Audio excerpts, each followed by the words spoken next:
আজকে এখানে বিক্ষোভ করছেন কি কারণে এইভাবে বিক্ষোভটা হচ্ছে আমাদের হরসমুদ থেকে ঘরদরগঞ্জ রাস্তা টেন্ডার ছিল, সেটা এর আগে আমরা অনেকবার হয়তো দেখেছেন লাইভে রাস্তার প্রতিযোগিতা করেছি রাস্তা ভালো হওয়ার জন্য, কিন্তু রাস্তাটা 2007 সালে হয়েছিল। তারপর রাস্তা কাজ ভালো হচ্ছে না, জায়গার জায়গার খালডোবা হচ্ছে, ওটাকে রিপেয়ারিং করছি। আমার রিপেয়ার আসতে লিব না, তার বিনিময়ে আমরা বিক্ষোভ করেছিলাম। বিক্ষোভ করার বিনিময়ে ভিডিও অনেক কিছু হয়েছে, আর সেটাকে ঘরদর পর্যন্ত বাদ দিয়ে হরসমুদ থেকে মিটনা হাই স্কুল পর্যন্ত দেওয়া হয়েছে, খুব ভালোভাবে হোক। সেটা ভালোভাবে করতে গিয়ে আজকে যা দেখছি রাস্তা পজিশন ভালো কেন, ওই রিপেয়ারিং থেকে আরও খারাপ করছে। যেটা শুরুল, সে শুরু দেখাচ্ছে না, কোনো বোর্ড টাঙছে না, শুরু অনুযায়ী কোনো কাজ হচ্ছে না। আজকে যে মাল ঢালছে, ধুলোর উপরে মাল ঢালছে, ধুলো পিস ঢালে আমরা কোথায় করে না দেখি নাকি রাস্তা আছে কীভাবে করছে, জল দিবে, তারপরে কেমিক্যাল মারবে, কিছু না, শুধু ধুলোর উপরে মাল ঢালছে। তাতে বলছে 20 mm না 8 mm 7 mm মাল ঢালছে, ওই কারণে হাত দিচ্ছে উঠে যাচ্ছে। তার জন্য আমরা এই বিক্ষোভটা করেছি, যাতে রাস্তা হলে ভালো হোক, আর না রাস্তা আমাদের খারাপই থাক। বলছি আপনার কন্ট্রাক্টরকে, তো বলছে আমি তো বলেছি আমরা ওই মতো কাজ করছি, ওরা কাজ বন্ধ করে করেন, আমাদের উপর থেকে এটা অর্ডার পেয়ে সেভাবে করছি আমরা। তো 10-12 মিনিট দেখতে পাবেন লাইভ চালিয়ে আমরা দেখি দেবো এখানে। আমরা চাই শুরু অনুযায়ী কাজ যেটুকুন হবে পারফেক্ট ভাবে হবে, না হলে হবে না। কিন্তু সব নিজে নিজে কাজে ব্যস্ত আছে।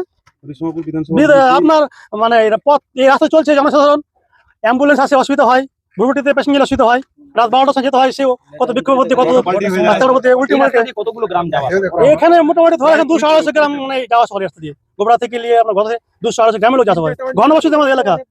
এখানে আপনার 4টা পঞ্চায়েতের লোক এই রাস্তা চলাচল করে নর্মালি, আনলিমিটেড ভাবে। এর আগে যারা বিক্ষোভ করেছে তাদের মামলা দেওয়া হয়েছে, তো মামলা দিলে কি আমরা সরে যাবো? আমরা চাই আমার রাস্তাঘাট ভালোভাবে হোক। আমার নাম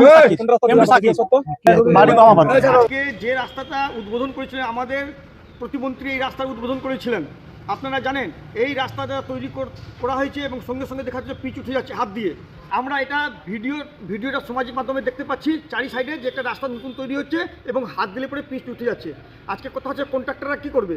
আমরা যে কন্ট্রাক্টরদেরকে দোষ দিচ্ছি তারা কাজ করছে না, ওরা কী করবে? ওরা যখন কাজ নেয় তখন 18% প্রথমে টাকা দিয়ে দিতে হয়, তারপরে এলাকায় কাজ করতে গেলে পরে টিএমসি নেতাদেরকে টাকা দিতে হয়, 50% কাটমানিতে চলে যায়। 50%-এ ওই কী কাজ করবে? 25% কাজ করছে, 25% টাকাটা খেয়ে নিচ্ছে নিজের প্রফিট। আজকে ওরা টাকা ইনভেস্ট করেছে। এটা পশ্চিমবঙ্গে যতদিন এই তৃণমূল সরকার থাকবে এইভাবে চলবে। এই কাটমানিটা বন্ধ না হলে পরে এই কোনো রাস্তা ভালো হবে না। আজকে 1000 কোটি টাকা যদি কেন্দ্রীয় সরকার দিয়ে দেয় এখানে কাজ করার জন্য, তাহলে ওই 1000 কোটি টাকার কাজ হবে না, তার 25% কাজ হবে, কিন্তু টাকাগুলো সব আত্মসাতে যাবে। এই কাটমানি কিসের? যে কোনো টেন্ডার হচ্ছে সে সব টেন্ডারে 18%, 20% করে কাটমানি দিতে হচ্ছে, নিচে থেকে উপর অবধি যে হেডে টাকা আছে টাকা দিতে হচ্ছে। কেন? এটা শুধুমাত্র পশ্চিমবাংলায় হচ্ছে। এটা সম্ভব, এই সরকারটা চলে গেলে পরে এটা সব মিটে যাবে। আজকে আপনারা জানেন এই প্রতিবাদটা কে করছে? সাধারণ মানুষ করছে।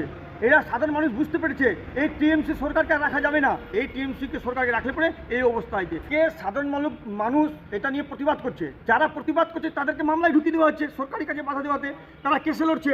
এই জন্য পশ্চিমবাংলাতে কোনো কাজে লোক বাধা দিতে চাচ্ছে না, যে পুলিশের ভয়ে যে আমাদের কেস কাবাডিতে না ফাঁসায়।